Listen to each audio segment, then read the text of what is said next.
स्वागत है आप सभी का शिक्षा विकल्प। आज हमारे गुरुजी आज बताएंगे कि हर एक प्रतिवर्ष हमारे बिहार बाढ़ग्रस्त हो जाता है। इसका मुख्य कारण क्या है?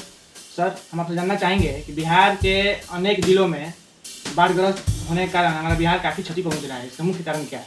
देखिए, बिहार में बाढ़ग्रस्त होने का इसका सबसे मुख्य कारण हम ऐसे में देखें तो बिहार की अनेक नदियाँ जो नेपाल से होकर के बहती हैं। अगर इन नदियों का नाम हम रखें तो कोसी, गंडक, जो नेपाल से होकर के जो बहती है। नेपाल में हर साल 400 से 500 सेंटीमीटर बरसात होती है। नेपाल एक पहाड़ी क्षेत्र है, वह पानी जो है ना मैदानी क्षेत्रों में आता है और वह पानी फिर मैदानी क्षेत्रों से होकर के जो नदियों में प्रवाहित होकर के वह जल पड़े लेकर के आती है और साथ में बिहार में पूरा क्षेत्र बाढ़ग्रस्त कर देती है।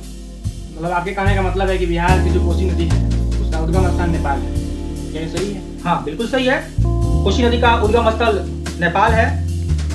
आखिर तब कोसी नदी को शोक नदी के नाम से भी जाना जाता है बिहार में, इसका क्या कारण है? देखिए, कोसी नदी को शोक नदी कहा जाता है। मैं बता दूं कि कोसी नदी को शोक माने क्या होता है? दुख होता है। तो कोसी नदी को शोक नदी इसलिए कहा जाता है क्योंकि वह हर साल परले लेकर के चलती है और 8 से 9 जिलों को तबाह करते हुए जाकर के गंगा में मिलती है, इसलिए कोसी नदी को शोक नदी कहा जाता है। अच्छा, ठीक है। मान लीजिए कि बिहार तो बाढ़ग्रस्त है, हम चाहें कि बिहार को बाढ़ग्रस्त होने से बचा सके, इसका क्या उपाय है? देखिए, अगर बिहार को बाढ़ग्रस्त होने से अगर बचाना है तो इसके पीछे सरकार को, बिहार सरकार को, हम इस बात को जानते हैं कि बिहार में 2 आपदा, एक सुखाड़ नहीं तो बाढ़ हर साल आती है। इससे लोगों के रोजगार पर भी असर पड़ता है। तो अगर बिहार को बाढ़ग्रस्त होने से बचाना है या सूखा होने से बचाना है तो बिहार को जितनी सारी नदियां हैं, जितनी सारी नदी, नहर, नाला है, सबको एक दूसरे से जोड़ना पड़ेगा ताकि जो नदियां जो है ना जो परले लाती हैं वह नदियों का पानी जो है ना जहाँ सूखाग्रस्त क्षेत्रों में जाए,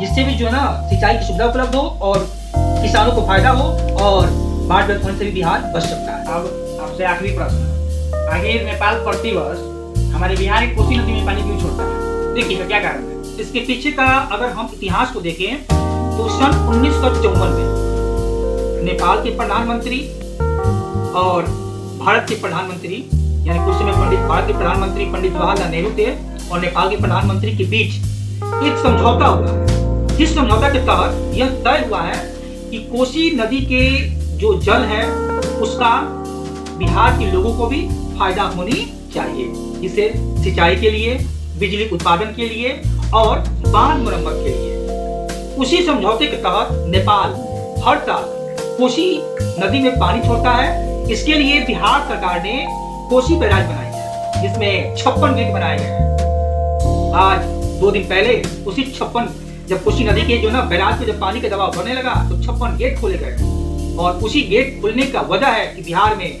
जल पड़ने देखने को मिल रहा है। चलिए, आपका बहुत बहुत धन्यवाद हमें बिहार बाढ़ग्रस्त होने के खबर को देने के लिए। ये वीडियो को ज़्यादा से ज़्यादा शेयर कीजिए।